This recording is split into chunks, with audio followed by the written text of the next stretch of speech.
మార్కాజీ ఇంతేజామీ committee మిలాతే Islamia అధ్యక్షునిగా Mohammed Raziuddin Akhtar Johnny Jagtial జిల్లా Medpally పట్టణంలోనే మార్కాజీ ఇంతేజామీ committee మిలాతే Islamia అధ్యక్షునిగా మహమ్మద్ రజియుద్దీన్ అఖ్తర్ జానీ జగిత్యాల జిల్లా మేడ్పల్లి పట్టణంలోనే మార్కాజీ ఇంతేజామీ కమిటీ మిలాతే ఇస్లామియా అధ్యక్షునిగా అఖ్తర్ జానీ 583 ఓట్ల మెజార్టీతో ఎన్నికయ్యారు.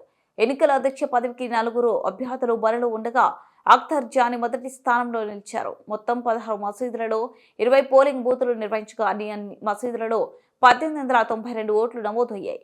అఖ్తర్ జానీ మాట్లాడుతూ ఎన్నికల ప్రక్రియను తాజాగా నిర్వహించిన ఎన్నికల కమిషన్ అజార్ ఖాన్ ఎన్నికల విధులు నిర్వహించిన సిబ్బందికి, పోలింగ్ కేంద్రాలకు భద్రత సమర్థవంతంగా నిర్వహించిన పోలీస్ శాఖ మైనార్టీ సంఘ పెద్దలకు అఖ్తర్ జానీ కృతజ్ఞతలు తెలిపారు.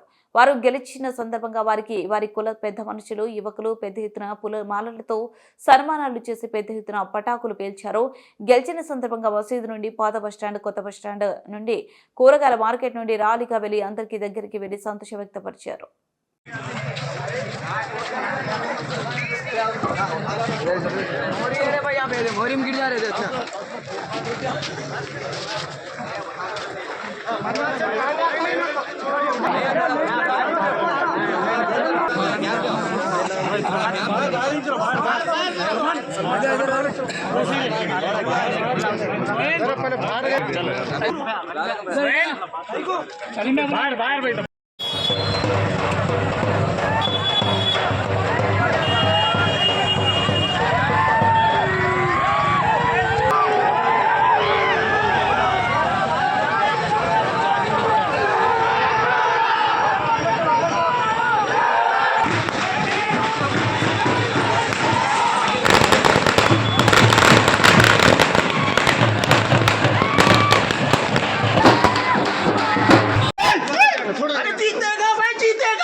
क्या